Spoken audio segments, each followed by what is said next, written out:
Dažnai labai manęs klausia, iš esmės, kas tas yra lytiškumo ugdymas ir nuo kada čia reikia pradėti su vaikais kalbėti.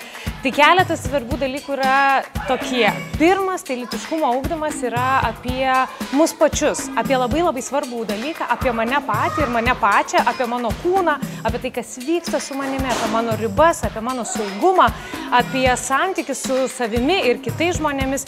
Ir turbūt pagrindinis klausimas, nuo kada pradėti kalbėtis, tai nuo tada, kai vaikas gimsta. Dar vienas labai svarbus dalykas, tai kad būtų amžiui pritaikyta kalba, taip kaip jūs šnekate su vaiku savo, taip pat galite šnekėtis ir apie lytiškumo temas. Yra tam tikra lytiškumo raida, kaip vaikai auga su tomis temomis, tos temos platėja, gilėja, taip ir mes turėtumėm su tomis temomis augti ir gilėti ir atsakinėti į vaikų klausimus.